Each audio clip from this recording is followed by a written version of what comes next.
Those that come after us, they're going to be born directly into a prison that there will be no escaping from, because they will have no reference point for what freedom actually ever was.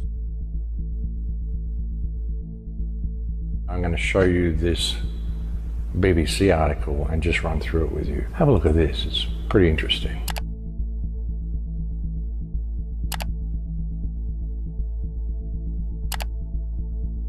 This is the BBC's own website. This is what will do to our offices and homes. You know, see, a lot of people are talking about the post-future. There is no post-future, folks. It says here, one day it will subside. It could be eradicated. But even then, life will not simply return to the way it was before. Spurred on by the crisis, architects have been rethinking the buildings we inhabit. Okay, so you scroll down here.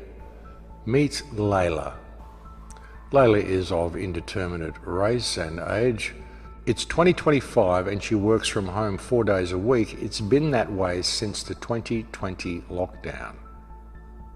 Okay, they've been in lockdown since 2020 and it is now 2025. 6:30, she's on her way to work. Layla arrives at a building where she meets people, blah, blah, blah. Starting times of the company where she works are staggered to minimize the number of people arriving at the same time. No human contact. Her office days are mainly for meetings, gone are the days when she'd head to work, blah, blah, blah. Blah, blah, blah, blah, blah. On the ground floor, Layla pauses in front of a thermal body scanner to check her temperature is normal. Today she is 36.5. She passes.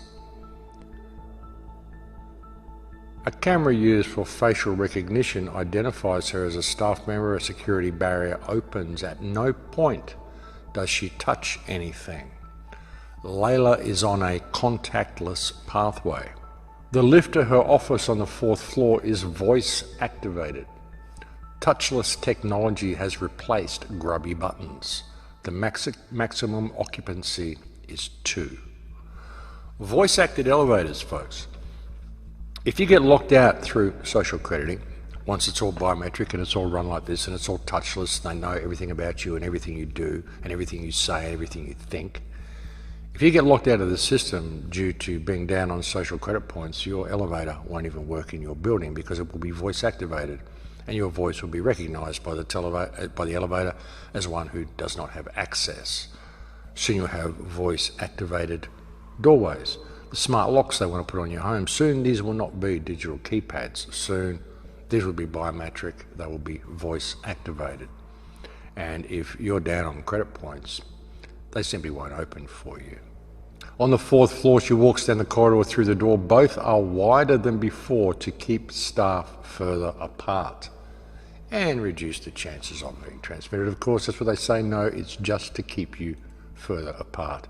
At the door, Layla uses a hand sanitizer. She's so used to it now that she doesn't even think about it. Sits down at her desk. Much of the furniture, as well as the walls, panels and facades, is made from antimicrobial material. It's easier to clean and harder for bacteria to stick to. Makes her coffee in the kitchen where the worktops are also antimicrobial. The handles of the drawers and cupboards are made of copper. It's costly, but a naturally microbe repellent material. The air conditioning uses UV light to kill pathogens. It also reduces the humidity to help prevent germs multiplying, responding to a stream of data from sensors fixed around the building and wearable sensors used by the staff. Proximity meters, folks. Great stuff. Office is completely plain, blah, blah, blah. A whole bunch of propaganda here to let you know how she did with coping with it all. How she's only going to office once a week. Layla moved to the suburbs with a friend after the lockdown in 2020. When the lockdown came, she thought working from home would only last a few weeks and that she'd manage with a laptop on the kitchen table. But when weeks turned into months and months turned into years, she knew she would need a home office. When weeks turned into months and months turned into years. What do you think of your new normal, folks? And you think about it, folks, with voice-activated technology, voice-activated door locks and a social crediting system, they've managed to turn the entire world into a prison, every house into a prison cell that you're only allowed to leave when you're on your best behaviour. You're only allowed to leave when you're behaving the way the government says you must behave. No more freedom, folks. None of that. The entire world is now a prison and every house is now a prison cell. Great plan. Great plan. And the problem is that it is actually working, and it will work if people don't wake up to what is happening. I mean, this is really serious stuff. This is where they want to go with everything, folks.